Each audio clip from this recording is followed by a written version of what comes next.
This episode was brought to you by Google Cloud, a partner that needs no introduction. What you might not have heard of, though, is that Google offers a Google for Startups cloud program where they give you access to startup experts, technical training, business support, and cover your Google Cloud costs up to $200,000 for 2 years, or even $350,000 if you're an AI startup. Scale your startup faster and smarter with Google Cloud. Head over to goo.gle/Swisspreneur. I strongly believe if you build a company, you have to define a niche. And you have to find the right niche, the niche which is big enough to grow, and the niche which has an influence to other niches around.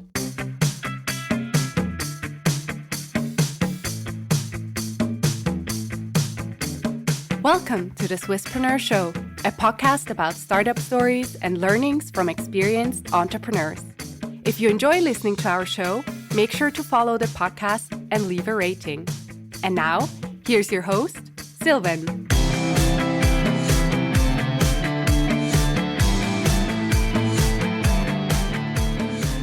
Samy, a very well welcome to the Swisspreneur Show. It's a pleasure to have you as a guest today. Thank you for inviting me.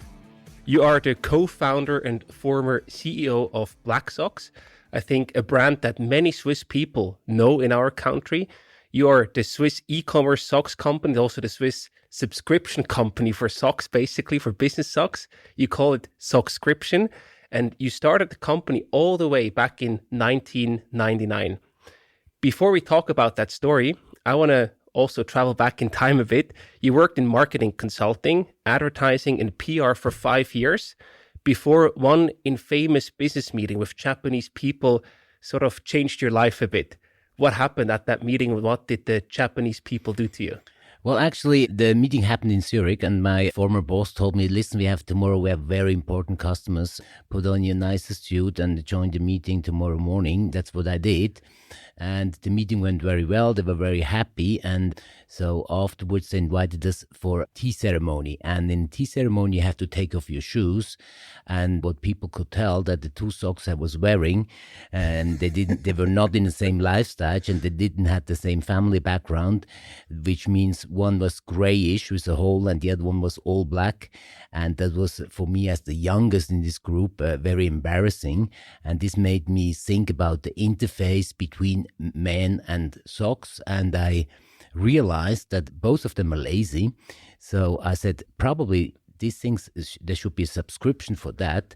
And that was in the mid-90s. And so I started thinking about, can I make a business out of it? And at that time, that meant catalog business or selling via phone, and those distribution channels I didn't like, so I didn't do it at that time. Mm-hmm. And later on in 98, I was in charge for the communication for the Swisscom IPO, and there we were talking a lot about the future of telecommunication, about internet, whatever. And whenever they were on the stock exchange, they went to the NASDAQ as well. I had less to do, and I start writing a business plan and said we do it via internet. There was no e-commerce. It was called e-business at that time. Then I said, well, internet is great because I can communicate a subscription for socks, blacksocks.com, and people can do it.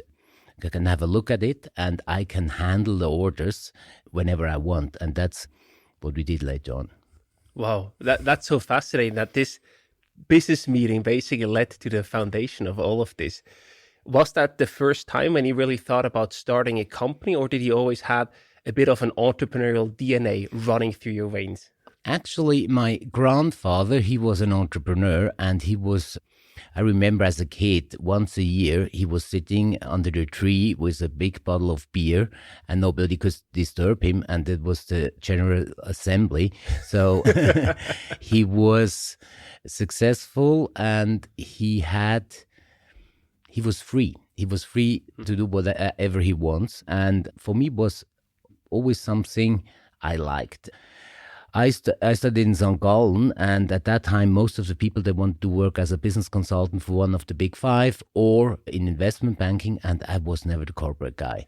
So therefore, I wanted my freedom, and During this IPO of Swisscom, I had one day on which I really said, now I don't want to be employed anymore. I needed a signature of the client. It was a big contract he had to sign. And so he told me, well, I'm very busy. You have to come to my home at 6 o'clock in the morning. So I woke up before 4 o'clock, put on my suit, went to Bern to his home, and then he was standing there with a pyjama, and he didn't even had brushed his teeth. And so I'm tired that somebody else is taking care about my agenda. Yeah. I want to be free. Exactly. And that was one of the big motivations. I love that. Entrepreneurship really is, in that sense, freedom. Yes. And your journey to freedom then began in 1999. Initially, there were two founding partners of BLACKSOCKS, you and Marcel Roth. First of all, where did you meet Marcel? Marcel, he went at that time to the teacher school, and I went to the gymnasium. He was a little older than I, and we met, I think, through sports. We went sailing together. We were a lot of on catamarans, and then I was 17, and at that time you became adult only when we were 20. We founded already a little store, and there we had a business together. And my brother was also involved, and I couldn't sign anything because I was 17, so I always had somebody to come to sign whenever I made an order. That was quite funny. We kept in contact, and then later on, when I had this socks idea, I knew this is feasible, even when there was no shop software at that time. The word startup haven't arrived in the German-speaking countries. So we just founded a company, but I didn't have a clue about textile industry. And he had some links. And so I said, we have to talk. We have to go for dinner. That's what we did. And then he said, I lost money in sillier ways. And so we started the company together. Amazing. But then after 6 years, roughly, he decided to leave and sell all of his shares to you. Why was that the right step after 6 years of working on this together? We never really did a contract, but we always agreed that whenever somebody is leaving the company, he shouldn't have shares because we didn't have other investors inside the company. And so therefore it was better. And he had another company as well. And then he became father, and then he had family and two companies. And all of a sudden he said, listen, I have to focus. And then he decided that he will stop working for BLACKSOCKS by end of 2004. And that's where I took it over and then finally bought his shares. So I learned too much entrepreneurship or too many companies at the same time can also limit your freedom in that sense. I think I saw that a lot. A lot of entrepreneurs, they do something. Mm-hmm.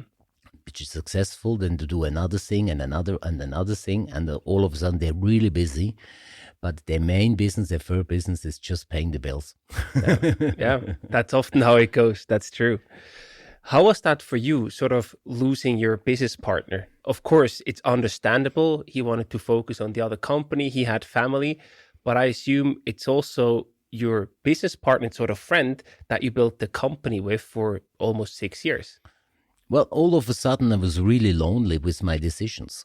At that time, my Zurich friends or business friends from the business school, none of them was entrepreneur. Now it changed. So they couldn't understand that I was thinking about the company the whole week long, even at 11 in the evening, and they didn't want to talk about my company with me anymore. And sometimes it was really tough to make decisions which nobody cares. Even later on, when I was married and had employees, they don't care about strategic things, usually. And I didn't want to talk with my wife all the time about my company either.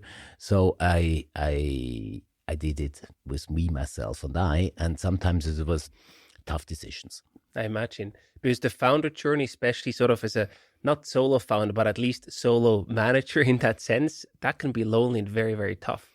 And we bootstrapped the whole thing. Yeah. So didn't have investors. So we were always short in cash. When we did one thing, we usually couldn't do the other thing. And then we had to decide which is the best way to go. Yeah. The discussions I had with my business partners were very important. And all of a sudden I didn't have that anymore. So sometimes I had like discussions with myself. And later on, I joined Entrepreneurs Organization, and there I had a kind of sounding board. And what helped me as well, I had a couple of old entrepreneurs. They nowadays we would say they were like mentors. When I had to make a decision in which I didn't have a clue where to go, went for lunch. They never said what I have to do, but they listened and they gave me a direction, and this helped a lot. So I think sharing entrepreneurial experience can be very helpful, even when the companies are in another industry, even when you're in another life stage, even when the size of the company is completely different. I think entrepreneurs can help entrepreneurs. And I like what you said, usually older entrepreneurs. So they went through the challenges that you probably faced in that very moment. And that helps tremendously, right? Because they can relate and they can shorten the learning curve for you in a big way. Exactly. That happened a lot, that I didn't have a clue what to do. And then all of a sudden you're not lonely. A lot of people went through that. They didn't give me a copy paste solution, but they showed me a direction, and they gave me the feeling you will handle that. It's not a problem. Yeah. And that's actually also something which I'm doing now. After being entrepreneur for 25 years, I went through a lot of things. I had a lot of entrepreneurs on my table later on, sharing my experience. That's something I like to do. Giving back in that sense. Yeah. I love that. Let's also talk about your business. With BLACKSOCKS, not only just online and selling online, but you actually created the subscription for socks. Probably even not only the first in Switzerland, but maybe even the first in the world in that sense. And I wonder, how difficult was it for you to convince people, instead of just going to the next store and actually buy a pair of socks there, to convince them to sign up for a subscription? That was a completely different idea back then. It was, people thought I'm crazy. I imagine, yeah. Because when we first started, there were only about 10% of the population using internet once a month. And out of this 10%, only, again, 10% ever bought something online. And usually they bought software, flight tickets, or books, but no textiles at all. And then the subscription service, that was, again, something brand new. At that time, Netflix was still pay-per-view. And even internet was, you paid the kilobytes you used. There was no flat, so it was completely different. The only subscription which were around were newspapers and magazines. And so we did pretty much the same. And so we did a lot of storytelling. That helped a lot. How much time you save, that you don't want to buy it, that you never find the same again when you want, and so on. And so I think we gave people the impression that we understand men's problems. A lot of customers, they did probably the first online shopping at BLACKSOCKS. And I remember I used to work as a marketing consultant for McDonald's. They always said, marketing brings them in and operation brings them back. I love that. This idea, that's also something we had. For us, it was crucial that we have a very good quality socks for a decent price, and that we have 5-star customer care. So that helped a lot, that people were happy. So usually they bought first because it's a fun idea, and they came back or stayed with it because it was useful and they had a good product. I love that. That's the real winning combination in that sense. You mentioned the subscription model, right? And why does that not only make sense from a business perspective? Because we know more and more services and products want to move into subscription because it drives the valuation of the company. But why does that also make sense from a consumer standpoint? I think if you think subscription only from a business perspective, customers will not buy into it. Yeah. And I think, for example, software as a service, that's a typical thing. If it's too expensive, you think it's a rip-off, and then you don't use it, or you use the free version or whatever. But you need to give an added value. And with the subscription or subscription for socks, we did something which a lot of people like. whenever you go to a store, they change their range of product all the time. So therefore, you come back after a year and you will not find what you liked. And especially men, they are quite simple. When they're happy, they want more of the same. They don't want anything else. That's true. And so therefore, we had the same producer, the same socks for 25 years, and people came back with the same quality. And I don't know how many times they called in customer service. What I had last time, I want the same. That's the best thing that can happen, right? With a subscription, I also imagine from a customer point of view, did you also have the fear that they thought, why would I need a subscription? Are the socks not good enough quality? To Sander Brothers, they did back in the 90s, they did a subscription for ringtones. That's something we cannot imagine nowadays, but at that time, that was a thing. And there was a huge problem. You could just with a combination of 3 letters, you had a subscription, and it was billed on your phone. But you had a hard time to get out. And so in German, the word Abo-Falle came up. And we had sometimes really hard time with that people thought, well, when I do subscribe, I will have a hard time to get out of it. And so therefore, it was very important that we have a good customer service, which take care about the customers, and they were really happy. And the other thing is we had in the best times, we had about 60% of sales was subscription. And then we still had people, they said, well, I prefer to decide by my own when I'm going to change it. So we also had a pack of 10, but still that was fair enough. Absolutely. And you mentioned the quality. You really focused on delivering top-notch quality. How did you make that happen? What set your socks apart from other things or other products that you could buy back then? We were driven by the idea that customer acquisition costs are always high. And so therefore we need to have a high customer lifetime value. And that was the idea. Well, we need good quality to convince people. And we had a lot of people, they interrupted their subscription or they stopped it because they had too many socks. And they asked me a lot, well, your socks are too good for your business model.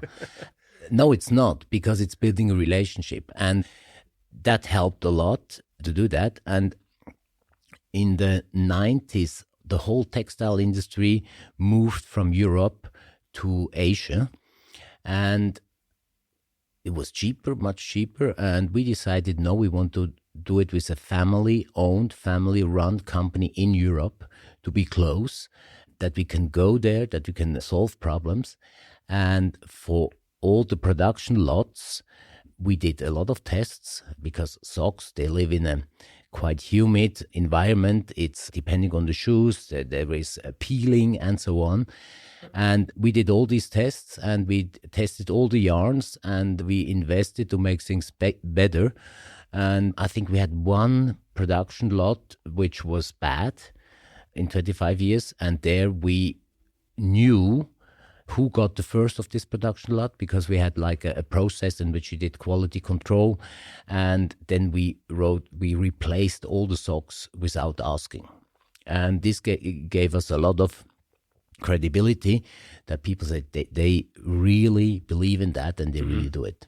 I love that. That's a great example of outstanding customer service and user experience in that sense. It costs a lot of money, because you don't only have the socks, you have the shipping, the packaging, and the packing. So it was, and that was one of these decisions I did by my own. And I think we were driven by the values. I think that's something very important, that often people only talk about the business model, but business model can change. But the values for a brand, they're quite important.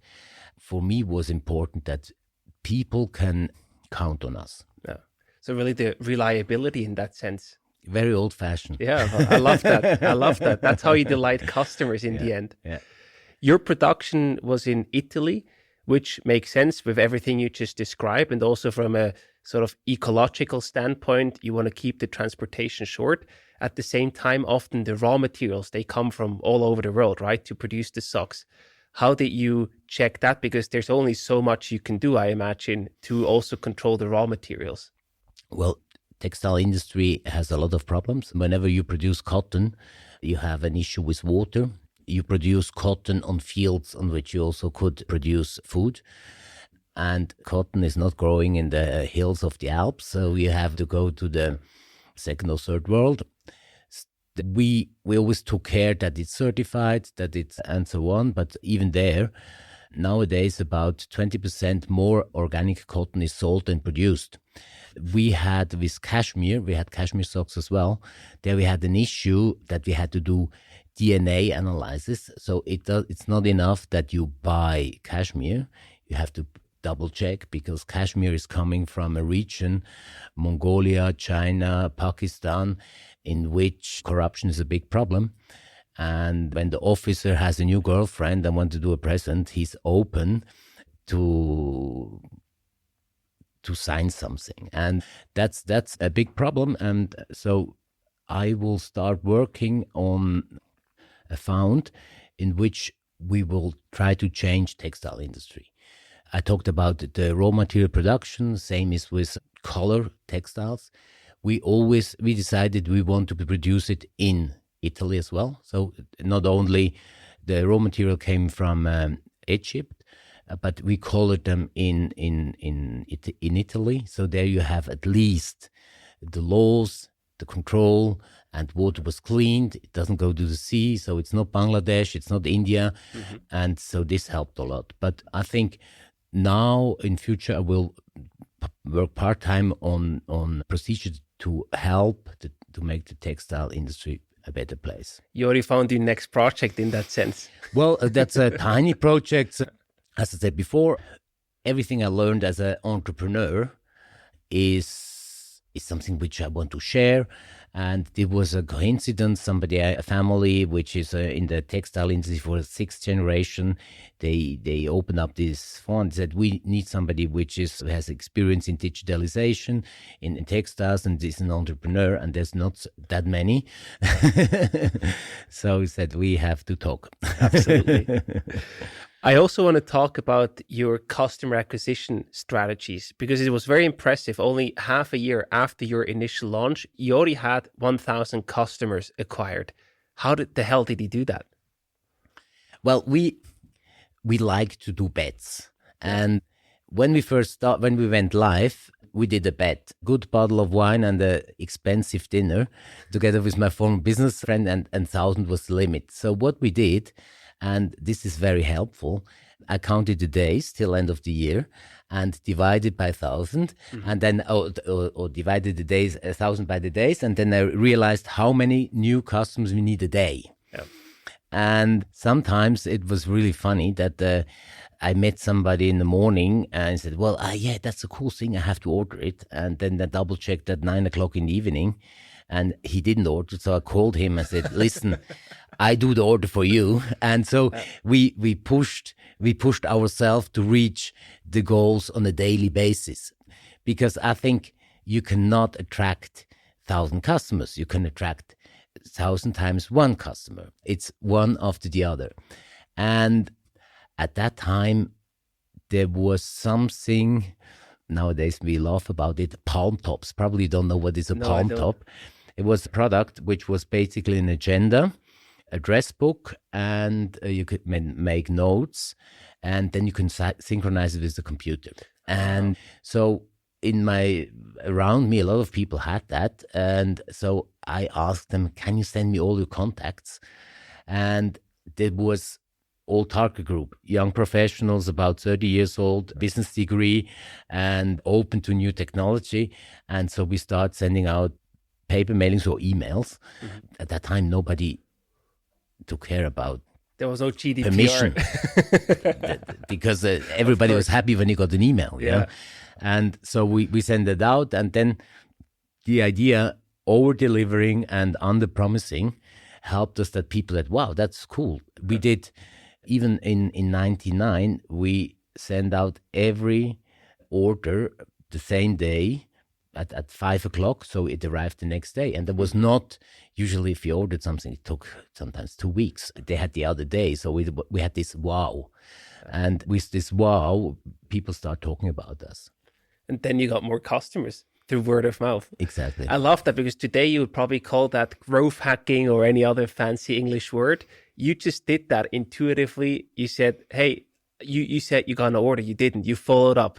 You asked for referrals, all of that, and you built 1,000+ customers. Well, the thing is, that is something we never had stereotypes. No. When I said before, the word startup wasn't around, so there was nobody could help me on building a company. Nobody could help me on building a web page. Nobody can build me on, we were probably the first doing D2C in Europe. So there was no best proven practice for D2C. There was no best proven practice for subscription. So we had to think and then to do, to test, to rethink, to redo. And the whole mindset still nowadays is, I want to understand something before I have an opinion. And this is something, it changed a little bit. You can do a check on the internet and you have 10 videos how to, but we were pioneers. We were pioneers for e-commerce, startup, D2C and subscription. And sometimes it was really tough, but I have probably a deeper understanding than a lot of other people, because I was thinking a lot about what we are doing. Absolutely. And I know that's not a fair comparison, but today you have all these how-to videos. E-commerce is booming. Do you think it was easier to get started back when you did it and you had sort of the green field to get execution done? Or is it easier now with all the tutorials and resources available, but also way more competition? I think it's both. When we first started, we were probably too early. And then you had the first internet hype. Nobody survived, hardly ever survived. We were still around. The expectations were right, but the timeline was wrong. It didn't went that fast. And so for us, it was a big advantage, let's say, from 2002 to 2010, because during that period of time, a lot of new customers went online. But not many companies put a web shop on it. So the customer acquisition costs at that time were really low. But on the other hand, technology wasn't around. There was no shop system when we first started. We had to develop it. It's a little bit more expensive. When I wanted to have credit card payment back in 99, and there we would have had, we needed a technical, just hardware for 700,000. We couldn't pay for That's it. crazy. And nowadays it's a plug-in which is for free, So that's it. Some things are really different. But on the other hand, I strongly believe that this best proven practice brings people to everybody has the idea, well, there is one way to do it. But if it comes to positioning, it can help for one company, but not for the other one. There you have to basics like, who is your customer? How do you target your customer? Where do you start? And often I talk to people said, well, we do it with social media. Okay, but social media is just a channel. It's not more than that. And I strongly believe if you build a company, you have to define a niche. And you have to find the right niche, the niche which is big enough to grow, and the niche which has an influence to other niches around. So I give you an example. When we first started, there were basically young professionals in the business field, in the science field, and in the IT field were online, and in the tech field. And we said, well, if we target nerds, we will not have word of mouth because they don't talk. Yeah. And so we decided we go more to the outspoken people. So we targeted them, and they created word of mouth. And in the next step, the noise we could produce through that was taken also by the nerds. So these two niches were linked together. Mm-hmm. But if you take a web agency, the customer service people are more outspoken than the programmers. And so therefore we did that. And I think understanding the customer, then have to make the message right. That's sometimes I have now a couple of companies I help a little bit, and they're always the same. The message is not right. Then you cannot grow. Mm-hmm. And of course, you can use more money to attract customer, but I think for me was also always the idea the customer acquisition process should be like a machine. You have to optimize several things, and whenever it's optimized, then you can put more oil in it or more fuel, and then you can make it faster, and then you can scale it. Whenever you pay less for a new customer than you make, then you can scale it. Before you can't. And that was also based of the idea that we bootstrapped. So I could not spend money for customers which are not coming back, or I could not spend marketing money more than I do sales. And there was a lot of detailed thinking. And tomorrow I meet a company and did some number crunching on the weekend. Said, well, it doesn't work because they don't have the message right yet. And they said, well, we need an investor giving us money for the marketing. I said, no, we have to make the marketing right. And then you need money to scale, of course. And then if you prove that's right, you can scale it with investors' money. Yeah. And this shows that we had so many details that we had to think step by step by step. And to come back to your question, so these things which don't have anything to do with technology or channels haven't changed. Mm-hmm. Yeah, it's the same. It's business. It's business. It's the game of business. Of course, when we first started the Google, when we decided to do it, Google was not live. And in the first 3 years, there were no Google AdWords. And nowadays... Unimaginable today. Google AdWords are old-fashioned. Exactly. I wonder what you said. It makes a ton of sense. You have to spend less money acquiring your customer than you make with them. Obviously, how did you track that back then? Because you didn't have all these linked tools, online advertising services where you just directly see that. How did you track that? We had a very simple text field, recommended by, and at that time, people, whenever there was a form, they filled it out everything. And so, and we did a twist. We called it Member Get Member program. If you put in the name of somebody, he got a pair of socks for free. So there was the motivation to fill it out was even higher. And then we had a look at the numbers. That's the other thing, Nowadays you have a lot of tools. They give you statistics. But I realized a lot of people don't look at the numbers systematically. And if they look at the numbers, they don't understand it. If you have let's say 100 customers and you have an increase of 12%, and you have an idea about statistic, nothing changed. Yeah, fair. So all these tools give you the idea that everything is very precise. Yeah. But what is a page view? we could talk 1 hour. What is a page view? I'm sure. Yeah, I'm sure. But if you have a look at the same numbers all the time and you understand it, then I think this will help. And also, if I understand you correctly, you also say keep it simple, right? In that sense, with the tracking. And since we didn't have much money, or since we spent our own money, before we did something on a bigger scale, we tested it. Yeah. And that's also something I learned. Everybody said, we do A/B testing, we do testing. But what happened a lot that we tested something and then the test was finished and said, what did we wanted to know? So we did that very precise. That's the idea. We test that and that. That's the goal. And so we knew afterwards what we wanted to reach or not. I remember the first banner campaign for Christmas 99. We had a click rate of 28%. That's insane, right? Yeah, and the message was very simple. We went to all the female portals like Annabelle and so on and said, what do you offer for Christmas for your man? Very simple. And everybody click.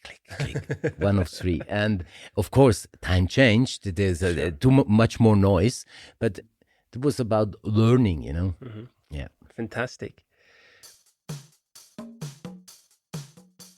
This episode was co-produced with EO Zurich, a branch of the Entrepreneurs Organization. EO is the world's only peer-to-peer network exclusively for entrepreneurs. It helps transform the lives of those who transform the world. On May 6, 2025, at Europa Lane Zurich, EO Zurich will be hosting the Entrepreneurs Summit, an event by entrepreneurs for entrepreneurs, focusing on the topic of loneliness in the startup world. Expect high-caliber keynotes and open discussions about the difficult personal situations of some of Switzerland's most successful entrepreneurs.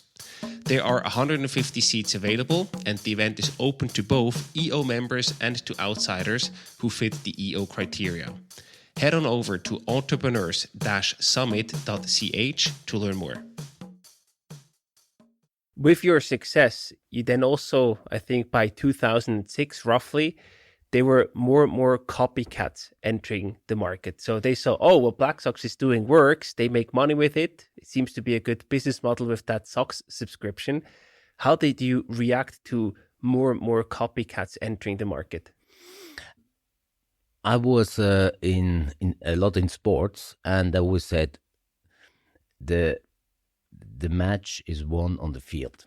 And now we were talking a lot about developing know-how. I was talking about values and so on. And we had copycats. They copied pictures and text from the website. Yeah. It was really one-to-one, but they didn't have the values. They couldn't keep the customers. They didn't have the message right.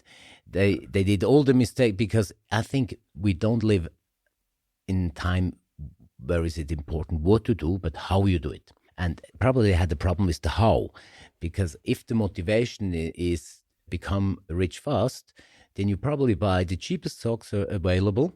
You sell it for a high price, and you forgot the customers. They will not come back. Exactly. They buy once, they see how shitty the product is, and they will never come back again. And so little by little, I said, okay, another one.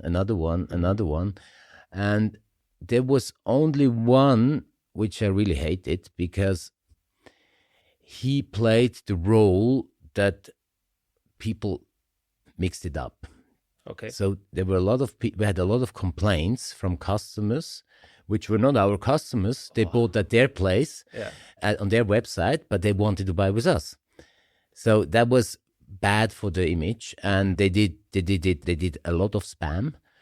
It was even a journalist wrote the biggest spammer in Switzerland. So they brought him to court, and the judge decided, yes, you can say that. So he was the biggest spammer around. And so we had then a hard time with email marketing, because a lot of people said everything with socks should go to spam. Yeah, of course.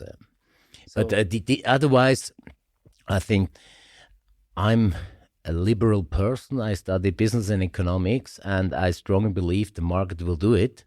And so therefore, copycats, that's something. It was actually an additional validation that you were onto something bigger in that sense. Yeah. And you stayed true to yourself, to your values, and delivered a superior experience, which made you win the race. Yes. I love that. And then you also started to expand beyond pure socks. You also started to sell T-shirts and underwear. Why was that sort of the logical next step? Were you focusing on increasing the customer lifetime value with that strategy? Well, the customer lifetime and share of wallet was, of course, the motivation. The idea customers came up, said, why you don't, we're so happy with your socks, do something else.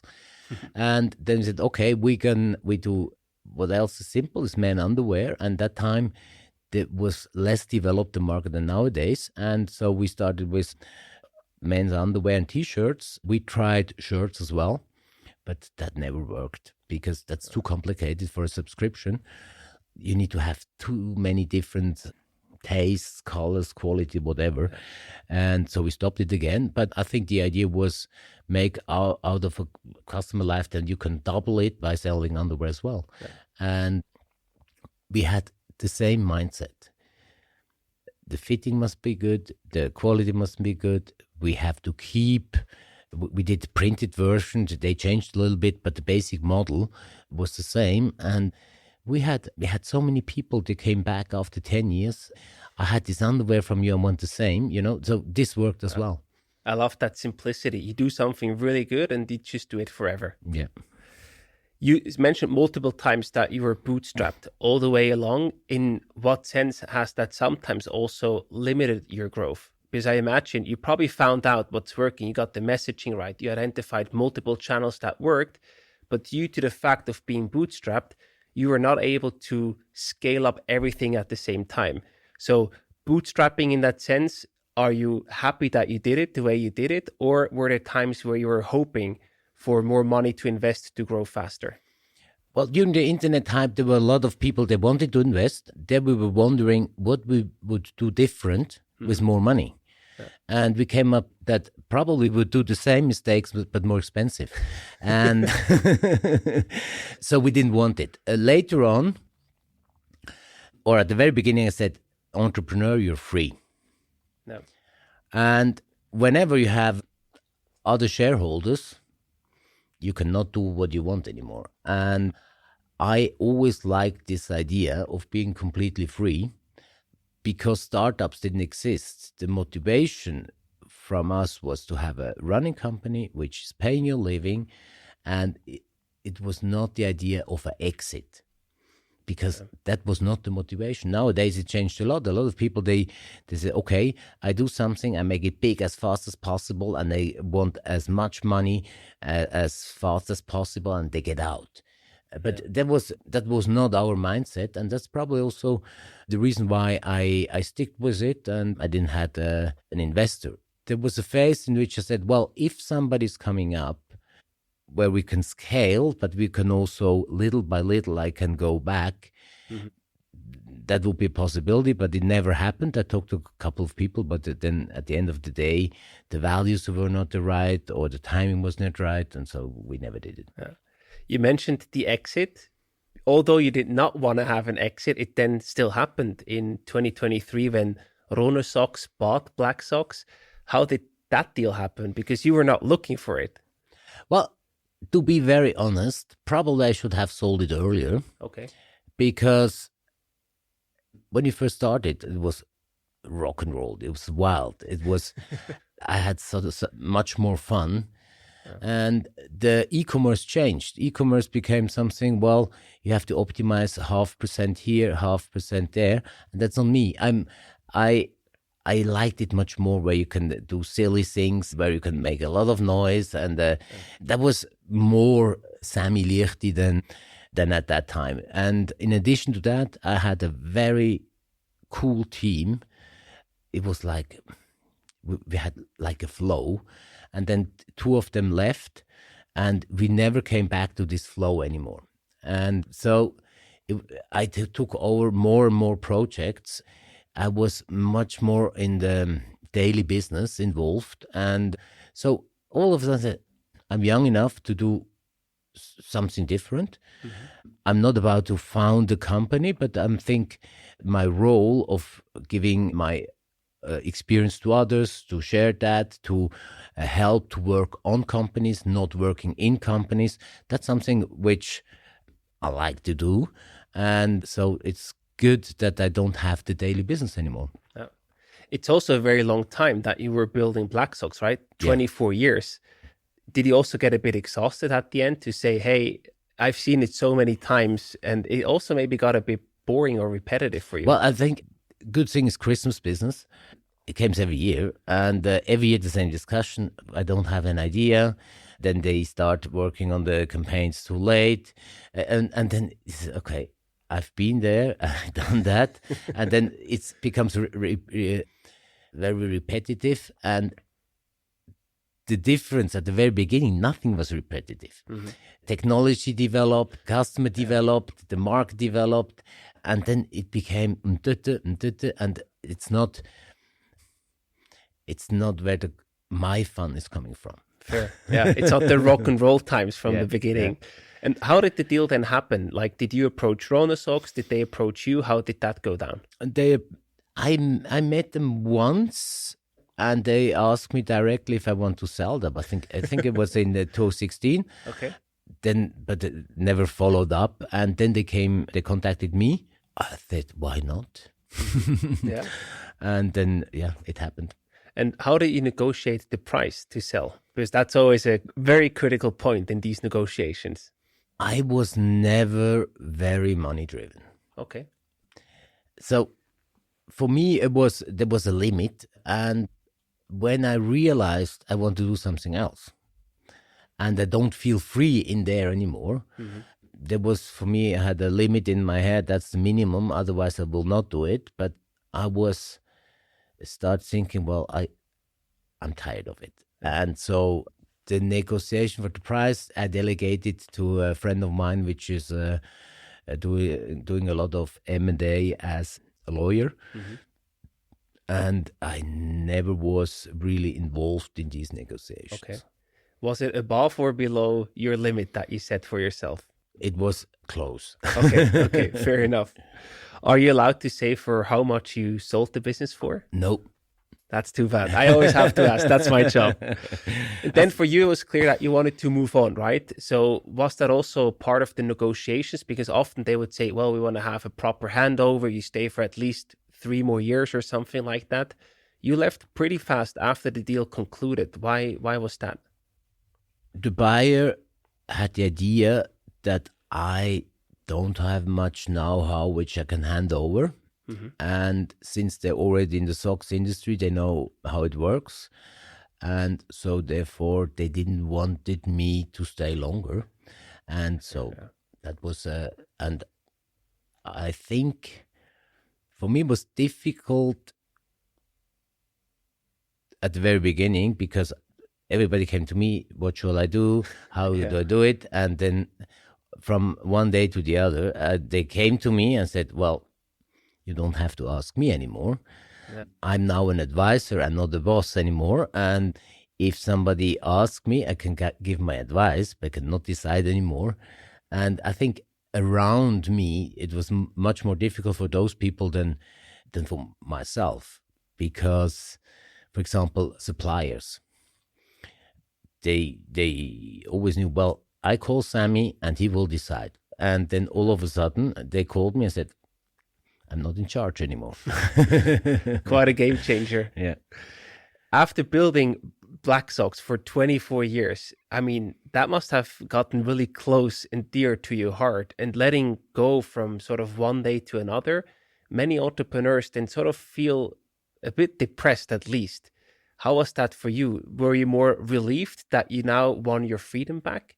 Or were you also sad and sort of questioning yourself, hey, I just let go a big chunk of my life? Well, I was said, well, my baby is becoming adult. And if babies are not babies anymore, but adults, they do what they want. And so I didn't have the problem of let it go. And I was always the kind of entrepreneur which looks forward. No. And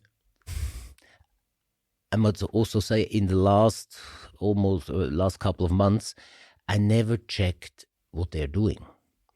I unsubscribed for all the newsletters and, for me, it's like history. Yeah. And I meet a lot of entrepreneurs and we talk about a lot of things, but it's always about the future and hardly ever about the past, Sometimes I meet other pioneers and then we talk about the days in which it was rock and roll, but not former employees or whatever. So I'm not the retro kind of person.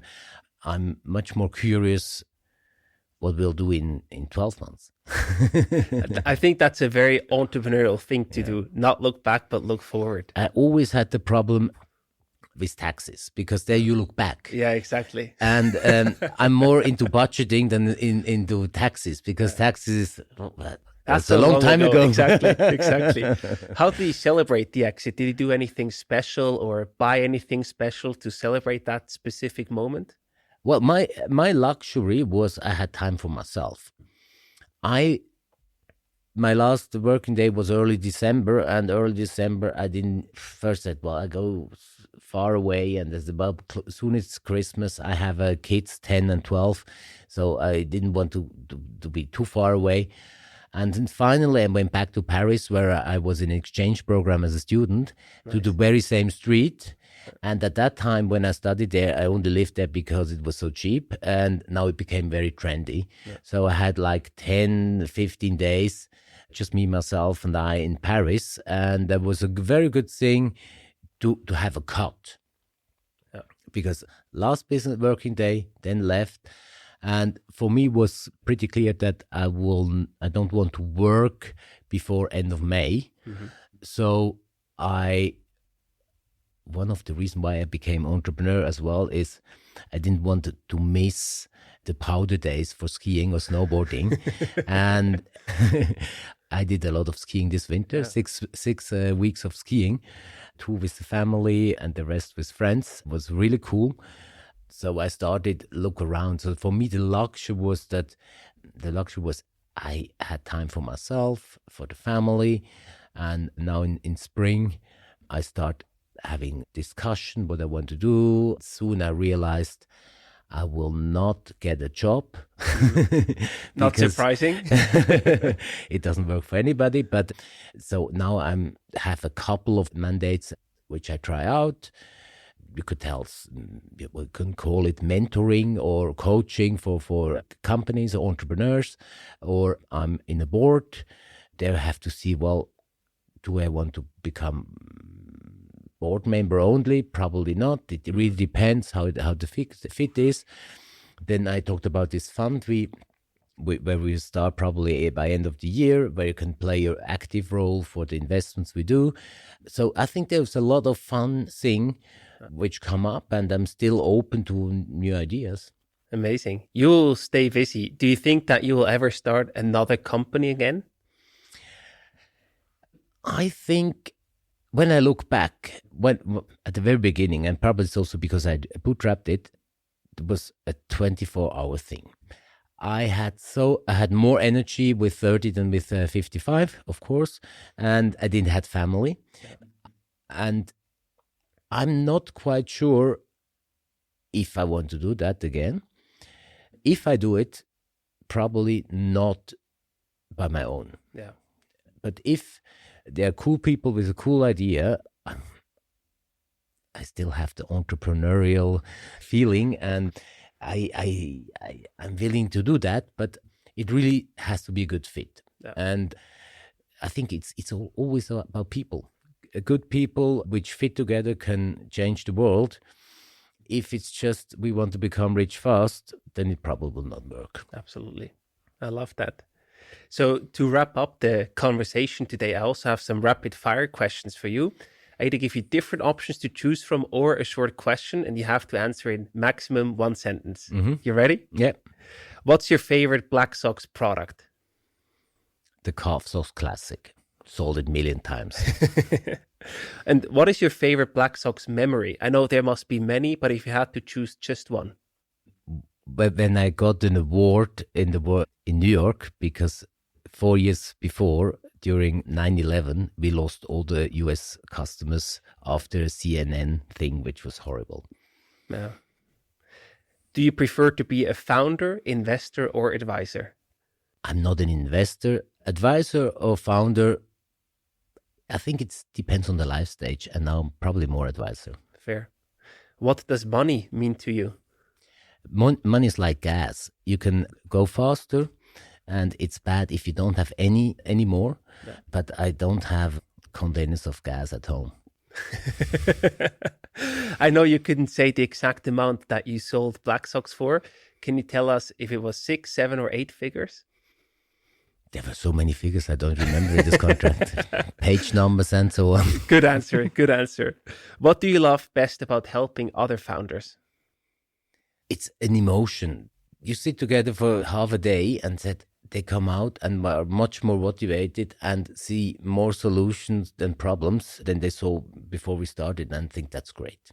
Amazing. And the last question for you, if you could give yourself from 1999 an advice, what would it be? After 5 years, I wanted to have a decent salary and pay dividend. And probably in the mid 0 years, I would have had to invest further in increasing the customer base. It was cheaper at that time. Nice. Yeah, you never know, but in retrospective, you know. Samy, that was a lot of fun. Thank you so much for coming on the show and for sharing your impressive story. We're already closely following you, what you're building next, and wish you all the best doing so. Thank you very much.